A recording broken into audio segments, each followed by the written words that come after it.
Welcome again. We'll start with the 2016 paper analysis for geography optional. Now, the exam that was held on 9th of December for geography was a bit different from what happened for the last 2 years, that's 2014 and 15. 2014 and 15, mainly the paper was focused on contemporary issues, more focused on questions which were related directly or indirectly to GS.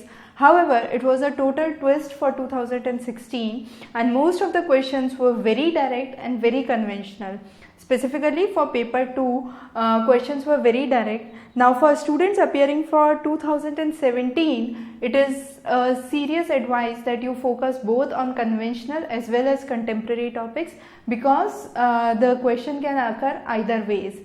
Now those who had appeared for 2016, definitely for this time the competition was very tough because since the paper was very direct, it was only and only the writing skills that would matter.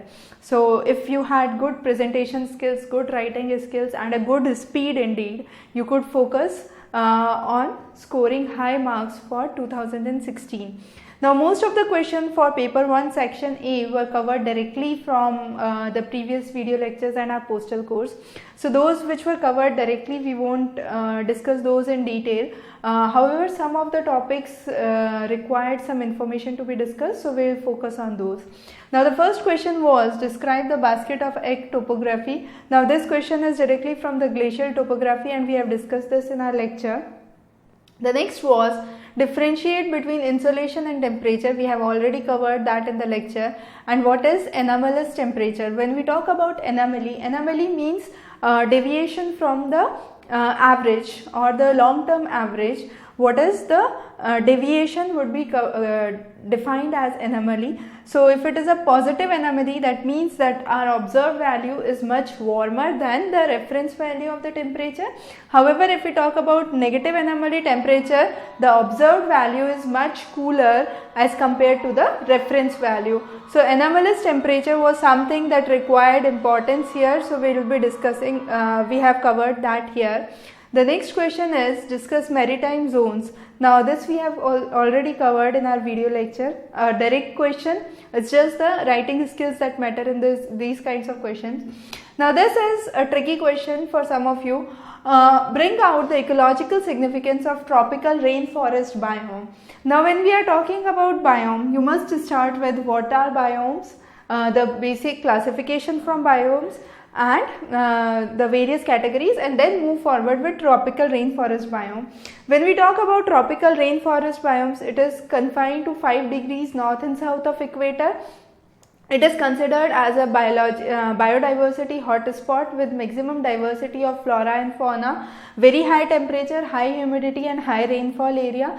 Since there is direct sunlight which is which is falling at the equator, you have a diversity of flora that is found in this region. Also the variation in the temperature range, I could say the temperature range is much less as compared to the poles where the temperature range is extreme or you have a high temperature gradient. Next is the nutrients are poor, the rain leaches away the nutrients from the soil.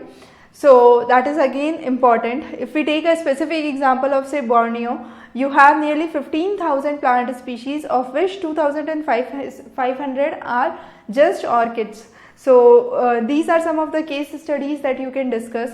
You can draw the map of the world stating a rough picture of the world, stating and explaining the region of the tropical rainforest region, which is 5 degrees north and south of the equator. So this is Tropic of Cancer, this is equator, and you have 5 degrees north and south, which is the region of tropical rainforest mainly. Now again important thing, if you want to relate it to the contemporary issues, tropical biomes are the best carbon sinks because of the high vegetation that is found here, and since there are problems of depletion of the tropical rainforest in the recent days, the carbon sinks are losing their value. As a result, tropical rainforests are highly in use these days. So you must cover this topic again. They are good storage for waters. They act as a sponge and absorb as much water as they can. They are home to many indigenous people and also home to medicinal plants, with nearly 25% of the medicines which originate in the tropical rainforest. Next question, explain the hydrometeorological hazards of Himalaya.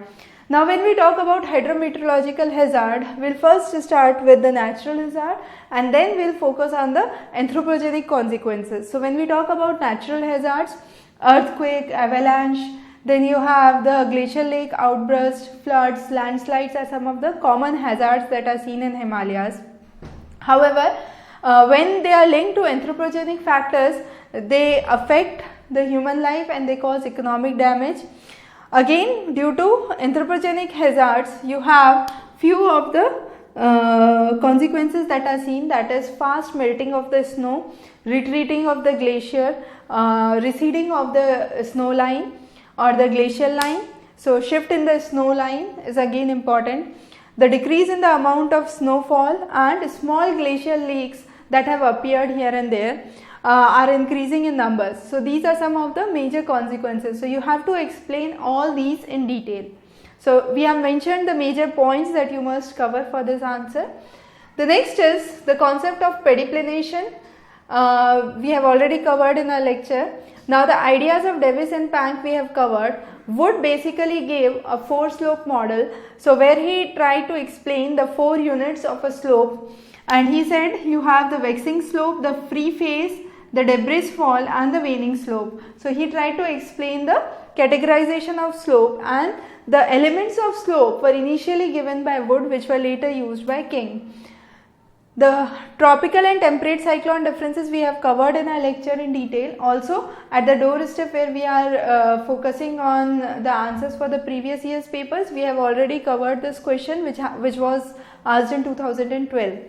Next question, give a reasoned account of the impact of global warming and how it differs from one part on the earth to another. Now we have already covered global warming and its significance in the lecture. In the lectures just before the 2016 examination. Now there are some few points that you must mention for this question specifically. It says the impact of global warming differs from one place on the earth to another place on the earth. That means if you are in a coastal region, the impact that you would be facing would be different from the region if you are into an interior of a continent. So what basically you have to express here is oceans are the best carbon sinks. Okay, so they have the highest capacity of carbon dioxide absorption, and what is recently in news, the concept of carbon sink, which is important. The human induced carbon that is released into the atmosphere is fraction of what the atmosphere does it by itself.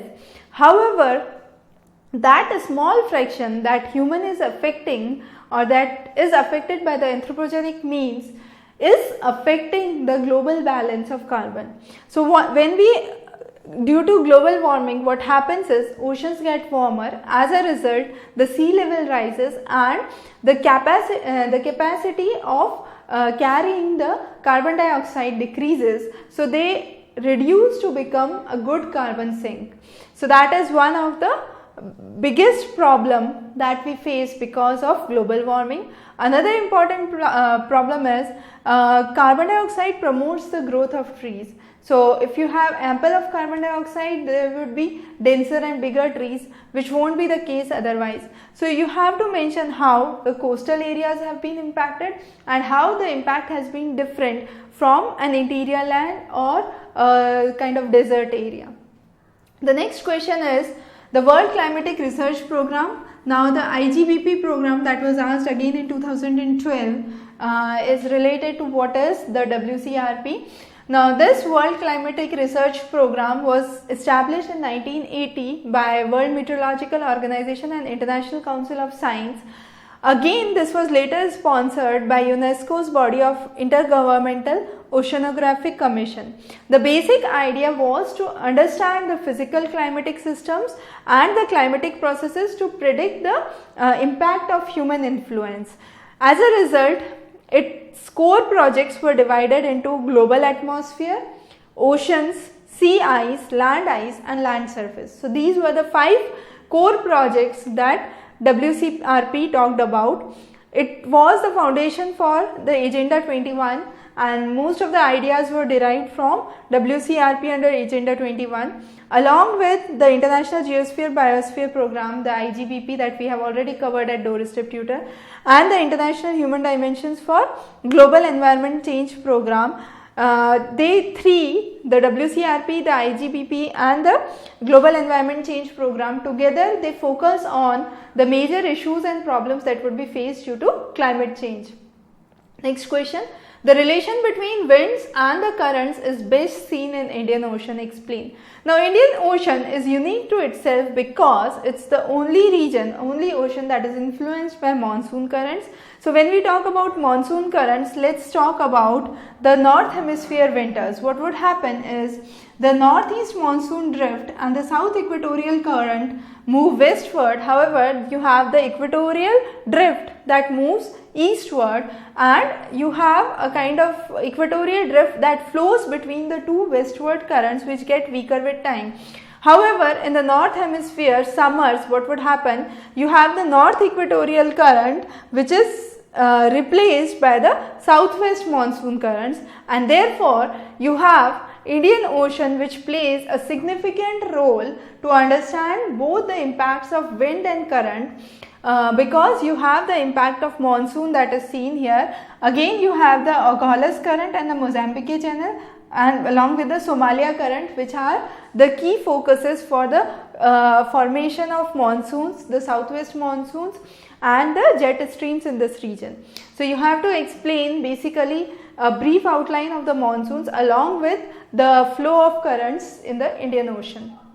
Next, a critical note on the tendency of use and throw in context of the economic status and environment. Now, this question is to do with the throwaway society concept. Now, the throwaway society concept focuses on the idea of consumerism. So, more and more use of disposable items, for example, would be an exact way of depicting the throwaway society model. So, what happens is, with consumerism rising up, there is demand for overproduction, and when there is overproduction, you have more and more of disposable goods that come into the market. Now, if we talk about simply the case of United States solid waste, of the 70% of the solid waste in United States, 70% is contributed by the packing products. So, packaging is a major waste, and that makes environment unsustainable. So, it's important to focus the recent issues of sustainable development onto the packaging rules. Again, e-waste is another focus area under the use and throw model. All of these increases toxicity of the soil, makes the soil, depletes the soil of its nutrient. So, directly or indirectly, it's harming our environment. So, the consequences on environment could be very well predicted. Now, when we talk about the economic status, we must understand it's a kind of cradle to grave model, where you have a child that is born and finally to a grave. Similarly, you have, when we talk about the throwaway society model or the use and throw concept, the idea is you take the substance, you make something and then you waste. So, it's a kind of take, make and waste system that exists. So, you must focus on removing the disposable item. That could be done only through the life cycle thinking model. This life cycle thinking model focuses on deeper understanding of the concepts, promoting eco designs. So, let's take a very simple example of, say, Ganesh Chaturthi in India. So, with the rise in the colors and the harmful colors that are being disposed of with Lord Ganesh into the water, nowadays you have eco designs coming up which are made from eco-friendly products, so like coconut bark, and you have fruits and vegetables. So, those kind of all ideas fall under the life cycle thinking model. So, that's another important question and a bit contemporary, I would say. The next question: bring out the ecological problems associated with exploitation and the use of ocean and its resources. Now, when we talk about ocean and its resources, the first and the foremost here would be focusing on overfishing or unsustainable fishing, I would say. So nearly 52% of the fish stocks are fully exploited, 20% moderately exploited, 17% are overexploited, 7% has already depleted. So fishing or overfishing, I would say unsustainable fishing is one of the major concerns. Tourism activity, increasing pollution, sewerage from land areas, then you have municipal waste flowing into the ocean areas, overexploitation of oil and gas in the coastal areas. Climate change is affected by all of these. So it affects the coral bleaching, so finally leading to coral bleaching, increasing in the sea levels and changing in the species distribution or decrease in the endemic species and the variety of species, the flora and the fauna found in the marine life. Again, there are two indirect exploitation that occur in the ocean. The first is the ghost fishing and next is the trophic cascading effects. When we talk about ghost fishing, it means if the fishing net is lost into the ocean, what would happen? It would remain under the ocean and the fishes would automatically get trapped into it. So that's a kind of ghost fishing that's not kind of intended, but it happens. It's not intentional in nature. So that's ghost fishing, that is again a part of exploitation of ocean resources. And next is trophic cascading effect. Trophic cascading effect implies if the top level predators are removed, the topmost fishes are removed, what would happen? The bottom structure of the food pyramid would become unsustainable. So if the top predators are gone, there would be unsustainability that would be faced by the lower strata of the food pyramid. So that trophic cascading effect is again important phenomena that you must mention for this answer. Next is geological structures have a dominant role on landform and is reflected on them. Now this is one of the statements given by Thornbury when he tried to define the 10 basic concepts or layouts for geomorphology. It is one of those 10 basic concepts. So my suggestion would be to refer all the 10 basic concepts and prepare those for the next exams. Now this question basically talks about the rock structures. So based on the rock structures, you have the landform that exists. Now if I say the rock structure near the river body would be mainly sedimentary, the region near volcanic activity would be mainly igneous, so on and so forth. But the basic idea is that except for the regions which have a recent diastrophic activity like Himalayas or so, we can assume that the regions which are topographically high have hard rock beneath them, and which are topographically low have kind of weak rock that exists. So that's the basic idea that you need to explain along with the various rock structures and the formulations affecting the landforms. The next question, that is the question where 99% of the students got struck up. The only suggestion I would give for a question like this is, even if you are struck up, just focus on what you know. So if you know Mediterranean climate, if you know Mediterranean region, explain something about Mediterranean region. Don't just leave this question blank. I'm not saying that write something incorrect, but if you know something about Mediterranean, at least write that. Now we have in the previous question papers where we discussed from 2012 to 15, there was a continuous trend for asking one question on distribution, and it was mainly the Wallace distribution that was asked. This time it was a bit diversion from what is being asked regularly, and it was the Newbigin's scheme for floristic scheme. Now as a result, we have seen the diversions in these papers. So in the coming lectures, I would be covering all major flora and fauna concepts that exist. So we'll be covering on most of the schemes that exist for world distribution of flora and fauna. Now Newbigin's classification was laid down in 1950, and he divided the world into 5 regions. The first was the northern land, which is the Holoarctic, the northern paleotropical deserts, the intertropical areas which form the tropical regions of Africa, America and East Asia, and Austral region which form the south parts of the southern continents. So these were the 5 regions in which Newbigin described the world flora. So you must draw a map to depict the major areas. Now focusing on the Mediterranean climate. As we know, you have the region of Mediterranean with winter rainfall. So there are some species which are definitely endemic to Mediterranean climate, because you have a climatic variation which is seen from the remaining regions. The most important is the Fibnos biome that is found here. The shrublands are mainly fire prone. It is a center for ecotourism. You have numerous endemic species that are found here, of which 22,500 are vascular species. Mediterranean region is also known as biodiversity hotspot.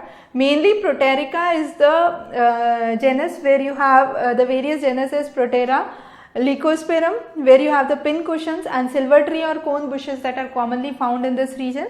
Again, if we talk about something about fauna, there are some endangered fauna that are seen in this region, which are the Mediterranean monk seals, the Barbary macaque, and the Iberian lynx. So these are some of the major highlights of the Mediterranean climate and the Mediterranean region that you must explain. So as I said, we would be soon covering a class where we would be discussing all the major flora and fauna given by major scholars, and kind of brief classification where you would be able to explain which region was explained by which scholar. So with this we cover the paper 1 section A for 2016. We will be covering section B for paper 1 in the next class. You can subscribe to our channel for further updates on important lectures and those topics which we are not covered in the video lessons. There were